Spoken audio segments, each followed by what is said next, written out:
Puppies! Yeah, I know. It's really all I got anymore.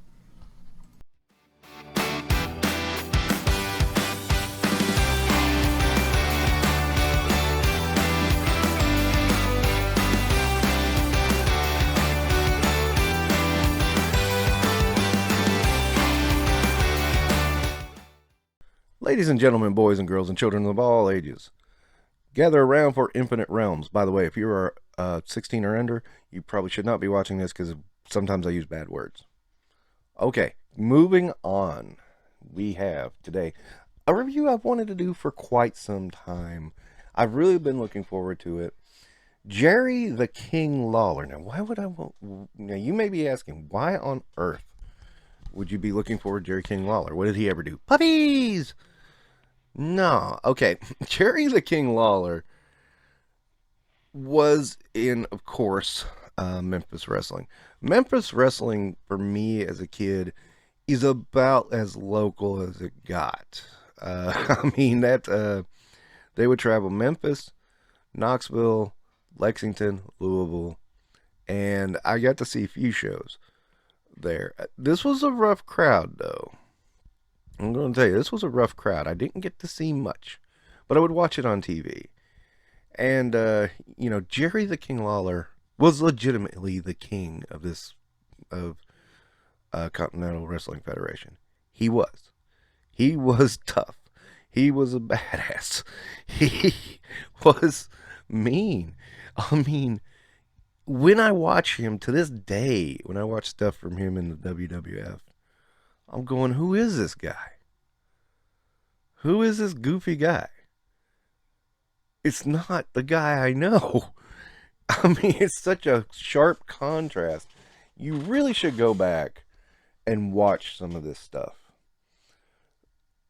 from Memphis. I mean, Memphis was out there. And, I mean, they got the crowds so worked up. Jerry Lawler himself tells a story about a guy meeting him out in the parking lot and throwing a rock through his windshield when he got in his car. And it's just one of the craziest stories you ever hear. And I mean, people legitimately thought this was really happening. I mean, there was a threat of someone coming down to the studio when they were filming once and trying to shoot someone on television. It was like, oh my God. This got some heat. And it's what you wanted. I mean, you wanted heat for your programming because that equaled ratings. And boy, did it work. Why aren't they still in business? Come on. I mean, the territories got eaten up, man. Pure and simple. Territories got eaten up. I mean, Memphis is one of those that's very remembered because it was so outlandish. And I believe they went into Mid-South, I think, and then kind of faded out. But, Jerry the King Lawler was tough in that one. I mean, this is a guy who beat Kerry Von Erich so bad, they stopped the match. Now, I know, predetermined and all that, but they stopped the match. I thought that was a terrible finish to a unification match, although it protected both opponents. I mean, there had to be a victor, so there you go. But I mean, that also gave Lawler this aura of, ooh, he's tough. He is tough. And I remember him challenging Ric Flair and Hulk Hogan. Which, I mean, he just was saying it on TV, and I don't think Hulk Hogan and Ric Flair even saw it. So, they may have, I don't know.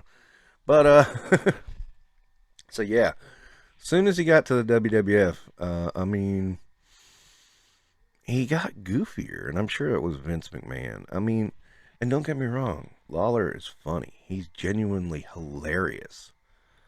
But, it was such a sharp change from what I was used to. And I really always enjoyed Lawler. I mean, so this was fun. It was kind of fun to watch that change, and it was kind of sad to watch that change. Because the guy could generate heat. He only had a few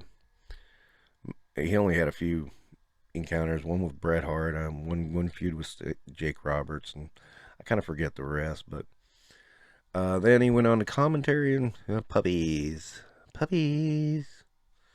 So yeah, a lot of puppies went around after that. So then, people just kind of forgot his ring career because a lot of WWF fans, they only saw those few feuds, and then he went to commentary. They didn't know about all that. I mean, back in those days, it was like, what do you got? I mean, you got what's on TV, and you got us tape traders. Yes, I was a tape trader. I did that all the time, and that was fun. That was fun, and I remember a few Continental Wrestling Federation shows coming through. I remember watching it on Sundays at, gosh, I want to say 10:30 in the morning. It would come on. Yeah. It would also come on another channel that I got at my house. I think it was the CBS channel. It would come on at 7 o'clock in the morning, right before cartoons. So that was cool. So I have not spoken one word about this figure. Okay, this is a good Jerry the King Lawler figure. It's a very nice likeness, great articulation, of course, because again, this is while this is a earlier Mattel with single joints, it's still pretty good articulation for what it is. Kind of an out of date figure, but I still like it. I like the crown. That cape is gorgeous. Love that cape. That thing, I mean, and that's what the kind of stuff Lawler would wear. So it was really, really good. And I know I kind of rushed. I'm rushing the review because I really overtalked the stuff about Jerry Lawler and why I like Jerry Lawler. And I like that he could jump from one persona to another very easily. It wasn't hard for him. And so I got to give this a rating. I will give it 4.5 stars. I think the cape really sets it over the top. To be perfectly honest, I mean that's the one that sets it way apart in my mind. Okay, now that's gonna wrap it up for Infinite Realms. Sorry I went on a little long about memories. Memories is what this legend line does for me. All right, I'm not a very nostalgic guy, but a little bit when I deal with legends because some of those memories are really good. Okay, what do you think? Tell me what you think about Jerry King Lawler. Do you know about his Memphis wrestling years, or do you just know the WWF years? All right, and don't forget to like and subscribe.